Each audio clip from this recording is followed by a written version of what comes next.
Well, for me, it's good to be back. A lot of memories here at Brands Hatch, good and bad. I've had some good races, good results. It obviously was the spot of one of, I guess, a lot of British fans is one of the most exciting races they've ever seen, according to them. Still get stopped for that between me and Tommy Hill and the .006 finish we had at the finish line. And then obviously my last ever professional race was here, which was a big crash, shattered my knees and back and all that. But I love Brands Hatch. I love the track. I love the feel of it. And obviously I grew up watching this guy riding the same bikes we're riding this weekend, and these guys all racing around these tracks back in the Grand Prix and back in the old days. It's a lot of prestige here. And like I said, growing up watching this guy riding all the time. But listen, for me, being back at Brands says a lot of things. I think my first year was 1978, 18 going to 19 years old, match races. You're probably too young. A lot of you on the camera are probably too young to know that. But match races were around the Easter time. It was the Anglo-Americans against the British. So it was Barry Sheen and a lot of guys, Barry Ditchburn, Keith Hewen even.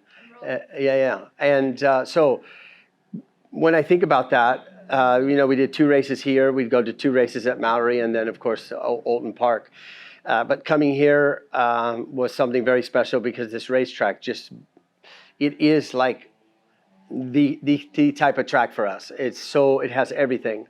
And to be here again this weekend made me feel very emotional with that. But, at the moment I live in Barcelona, so it's quite simple for me to come over with Stuart Higgs, with Monster Energy.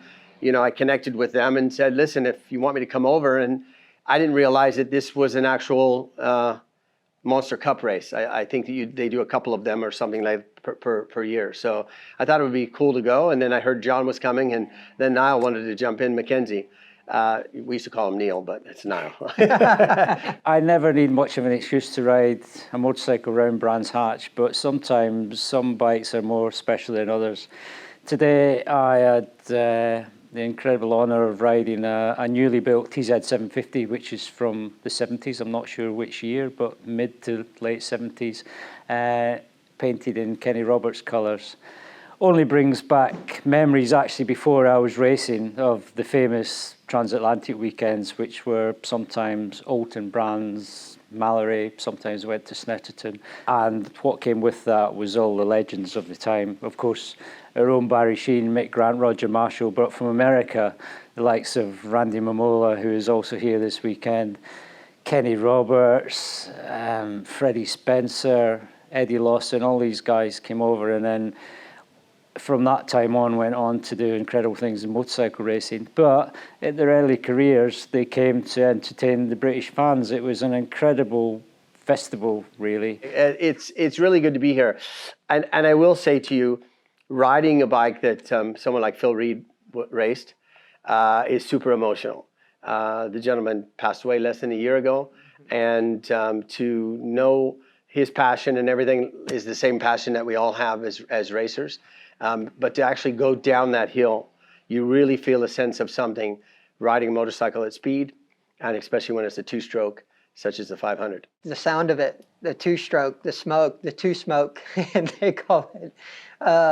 It's just, it's a unbelievable era of racing. Like I said, it was what I grew up watching all my heroes growing up. That's what I aspired to be. That's what I dreamed to be. And that's what I got to be, and the opportunity to race a 2-stroke 500 for a full season in the final season for me was a highlight of my career. That was one of the best feelings in my career. And be able to successfully master a 500 2-stroke, which not a lot of people did, throughout their careers. So to be one to do that and have some success doing it, that was a huge accomplishment for me. And like I said, growing up, admiring this guy and all the other Americans and British riders I grew up aspiring to, it's what it's about. It's what racing's about. It's what we're it's in our blood, it's in our veins. We just grow up, we see the heroes, and we want to be the heroes, we see on TV. And yeah, so to be out there and doing this now is amazing, and to have the fans and that feedback from other motorcycle enthusiasts, it feels good. And I love being in the position that we're both in at this time, in stages in our lives. Anyway, I think it works both ways. I think the first time we heard four-stroke coming out of the two-stroke, and I think even in 2002, I know we raced 500s against the four-strokes, 500cc. The great thing about two-stroke was being only a half a liter, the amount of power that it had, the agility that it had because they were very light, and obviously the road that we've gone down with four-stroke. Prior to that, obviously, there was a lot of four-strokes, six-cylinder Hondas, 250s, four-cylinder 125s, and so on.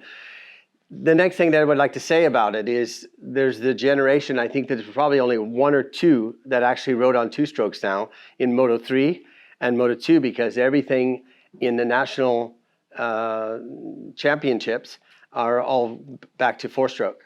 So it's very rare to come across somebody young that's in Moto2 or Moto3 that's actually ridden a two-stroke the way that we've been trained.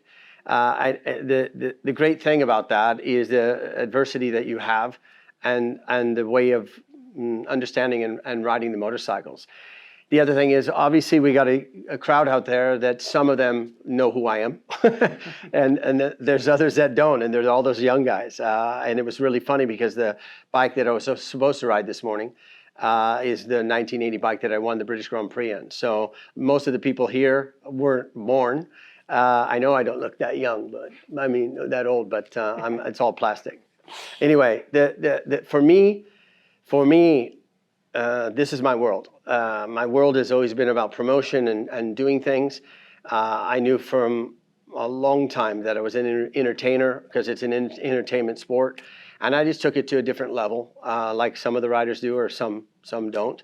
But John was one of those characters that kind of just bring a different enlightenment. And for me, it was something very, very special. And of course, to be invited to come here, and we'll be back for sure.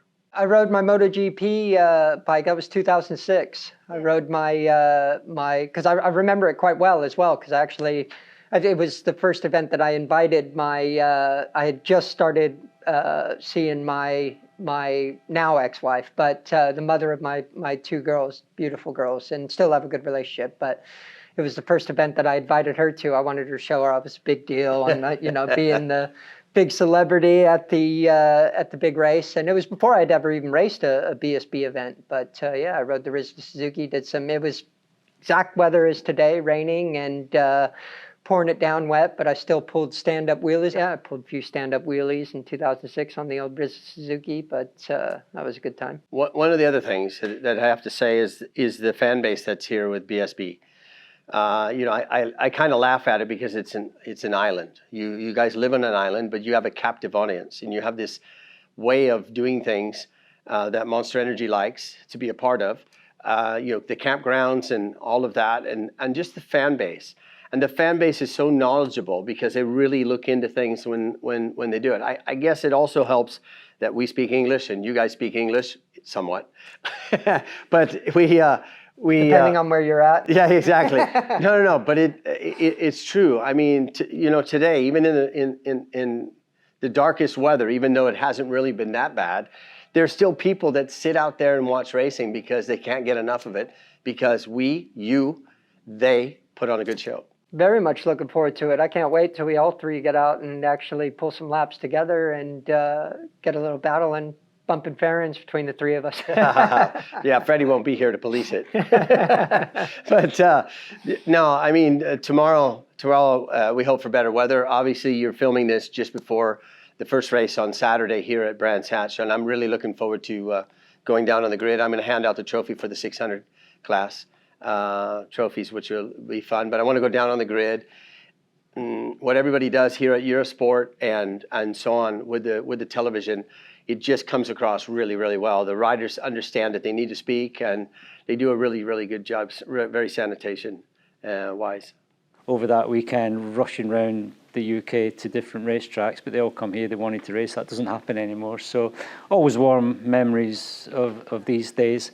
My career began on two strokes in the early years here at Brands Hatch, 250s and 350s. Never anything as big as what I've been riding today. But the bike I rode, the 750 TZ, it looked amazing. It was amazing. It ran perfectly, even to a point where the gearing worked at all the corners here at Brands Hatch. So it was just a good experience. Fingers were crossed all morning because the skies got a bit dark. The rain stayed away, so we had the privilege. So, and to be out there with Randy Mamola, who's a great friend, someone I raced with, someone I stood on 500 Grand Prix podiums with, is always special. It brings back lots of warm memories. And also John Hopkins, seeing him here, another amazing Grand Prix rider and a kid I got to know from when he was 18, 19, when he first appeared in the Grand Prix paddock. So all in all, a great experience. Only 3 of us out there, but I think we should have half a dozen. There's plenty of bikes available now. There's plenty of riders that are still capable of doing a few laps. So I think we should go and make it bigger and better for the future.